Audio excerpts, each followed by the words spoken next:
Koreana, kapartner ang new best ever Sunsilk at Tide.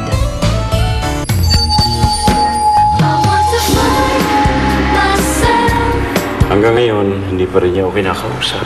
Bigyan niyo lang po siya ng konting panahon. Sigurado po ako magkakaayos din po kayo.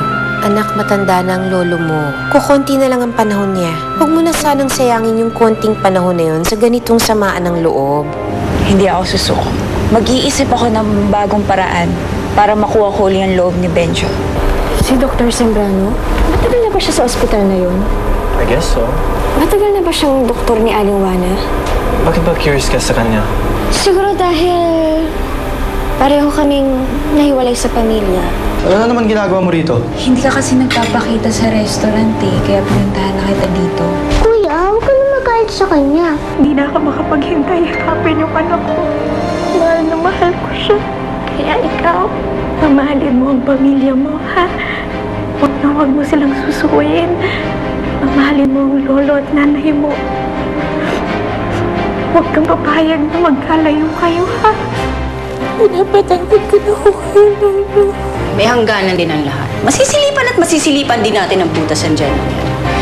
Kaya ikaw, talasan mo mabuti mga mata mo, ha? Kailangan makahanap tayo ng kahit na anong bagay na pwede natin gamitin laban sa kanila. Joshua, set a meeting with the managers of the Mandaluyong and Quezon City branches para malaman natin ang mga strategy yung in-implement nila. Sige po, Arboji. Consider it done. Good. Sir, siya po. Thank you, Josefina. Joshua, Lolo, gusto ko lang po sana itanong kung ano ang gusto mong ihanda kong dinner para sa susunod na gabi. Sonyo, ikaw na ang bahala. Lutuin mo kung anong paborito ni Joshua. After all, your fiancé will be our special guest. Arboji, anything will be fine. Basta luto ni Jenna. Basta idagdag mo ang rice cake sa menu, kasi yun ang laging sinaserve pag special occasion. Speaking of special occasions, Jenna, maybe you want to check this list. I've included some friends to come to the engagement party.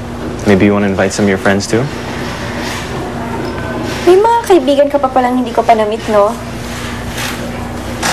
Si Lisa, si Greg. Sila lang ata kilala ko dito eh. At saka ito, si Dr. Sembrano. Mama Jen, hindi na ako makapaghintay. Hanapin yung anak ko. Mahal na mahal ko yung anak ko. Mahal na mahal ko siya. Parang natulala ka ata. Wala. Naalala ko na si Aling Juana.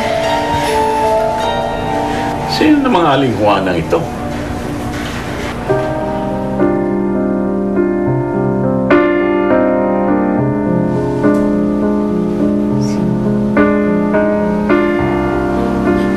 Nurse? Nasaan na yung babaeng kumakausap sa akin dati noon? Sino? Hindi ko matandaan yung pangalan ni... Maliit, maganda, balingkinitan, mahaba yung buhok. Si Jenna! Asan siya? Kailangan ko siya makausap eh. Wala siya eh. Hintayin na lang natin siyang dumala ulit. Pero baka may telepono ka naman niya. Kailangan ko siyang kausapin eh. Naku, Juana. Hindi natin pwedeng gawin yun. Nantayin na lang natin siyang dumalaw ulit, ha? Pero nangako siyang tutulungan niya ako makita yung anak ko eh. Tawagan lang natin siya. Hindi natin pwedeng gawin yun. Halika na, magpahinga ka na muna. Halika na. Pero tawagan mo siya. Juana, oo, sige na, halika na. Kailangan ko siyang makausap eh.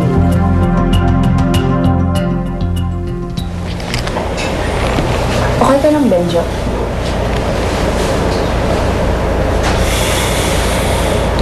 Okay lang ako.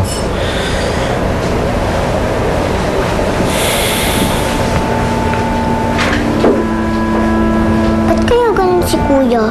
Dati naman namin ginagawa to. Pabayaan muna natin yung kuya mo, bebe. Ituloy na lang natin doon. Marami ka naman nasulat. Ako madami na. Thank you, Ate Darlene. Ang bait-bait mo talaga.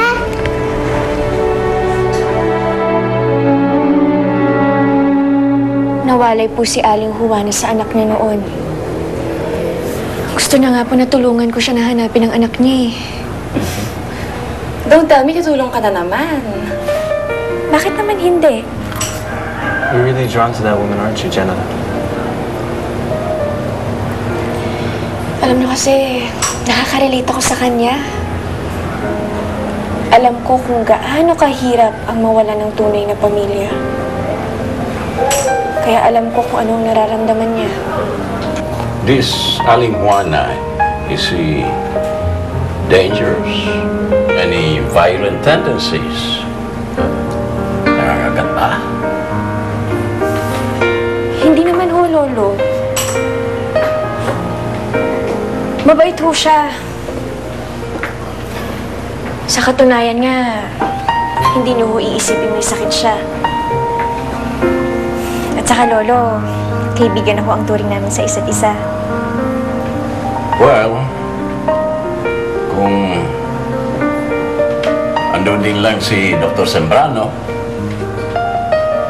bakit hindi mo imbitahin ang Juanang ito? Talaga ho, Lolo? Sure. Naku, Lolo, maraming salamat po. Mabuti siguro, puntahan ko na siya para madalaw ko na rin siya. Alright. Salubungin ang ganda ng umaga